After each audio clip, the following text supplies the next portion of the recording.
যখন মানবদেহ দীর্ঘ সময়ে সাধারণত 14 থেকে 24 ঘন্টা না খেয়ে থাকে তখন এটি অটোফ্যাজি নামক একটি প্রক্রিয়ায় প্রবেশ করে, যার অর্থ হল নিজেকে খাওয়া।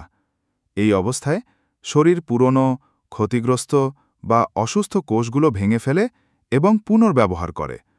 এর মধ্যে বয়সজনিত কোষ, প্রদাহ সৃষ্টিকারী কোষ, এমনকি কিছু ক্ষেত্রে ক্যান্সার ও অ্যালজাইমারের মতো রোগের সঙ্গে যুক্ত কোষও অন্তর্ভুক্ত। এই প্রাকৃতিক ডিটক্স ও মেরামতের প্রক্রিয়া কোষের ভেতরের বর্জ্য, ত্রুটিপূর্ণ প্রোটিন ও মৃত মাইটোকন্ড্রিয়া পরিষ্কার করে। ফলে শরীরের ভিতর থেকে এক ধরনের পরিষ্কার পরিচ্ছন্নতা হয়। এটি একটি জৈবিক আত্মরক্ষামূলক প্রক্রিয়া, যা কেবল শক্তি সঞ্চয়ই করে না, বরং শরীরের টিস্যু পুনর্গঠন ও রোগ প্রতিরোধ ক্ষমতা বৃদ্ধি করতেও সহায়তা করে। জাপানি বিজ্ঞানী ইয়োশিনোরি ওসুমি এই প্রক্রিয়াটি আবিষ্কার করেন, যার জন্য তিনি 2000 সালে নোবেল পুরস্কার লাভ করেন। বর্তমানে এটি স্বাস্থ্য ও দীর্ঘায়ু নিয়ে গবেষণার একটি গুরুত্বপূর্ণ ক্ষেত্র হয়ে উঠেছে। অনিয়মিত উপবাস বা ইন্টারমিটেন্ট ফাস্টিং এই প্রক্রিয়াকে উৎসাহিত করতে পারে, যা দেহকে নতুনভাবে গঠন ও সতেজ করতে সহায়তা করে।